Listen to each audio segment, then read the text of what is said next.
I gotta ask you this though, Conrad. You know the way they say you're either you're Elvis or you're Frank Sinatra, or you're a Beatles or you're a Rolling Stones. Are you a DX or an NWO? Oh, nWo all day. I think DX was great when it was just Hunter and Sean, and maybe slide in China and Rick Rude. But by the time the New Age Outlaws and DX were there, it wasn't the same to me. I really enjoyed the swagger that Shawn Michaels brought to the show in 1997, specifically in the first quarter of '98. I think you could take his like summer of '97 through March of '98 and put it up against almost anybody in the history of the business. That's the version of DX that I prefer the most. But without question, the NWO were the game changers, and the way they sort of ran roughshod over everybody and everything through '96 and '97.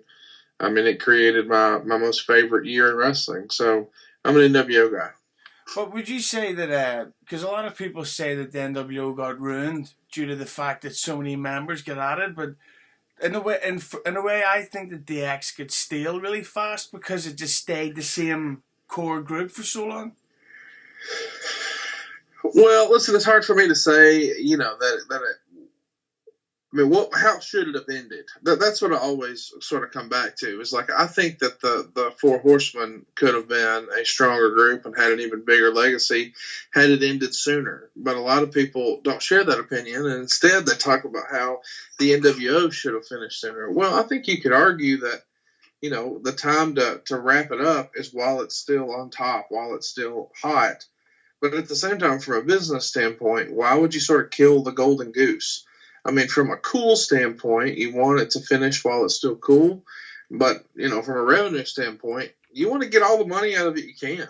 And when you've got the hottest selling shirt in the history of wrestling, I don't know why you would stop promoting it and do something different. Let's keep the money rolling in. So I understand why the Four Horsemen stuck around and why DX was brought back, in the late 2000s. And I understand why the NWO split off and had so many different incarnations. If they bought it with white, maybe they'll buy it with red. I mean, and some of that, as much as we want to make fun of it, was successful. But would you like to know an interesting story that I met Shawn Michaels earlier this year at an autograph thing, and he told me to my face with witnesses of what the original plans for the NWO were in WWE, I should say.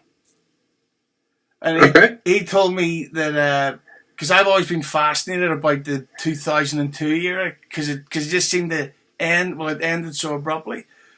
He told me that the plan was to have a NWO versus Triple H feud to go into Survivor Series, which would then somehow lead to Shawn Michaels' return at WrestleMania. Absolutely.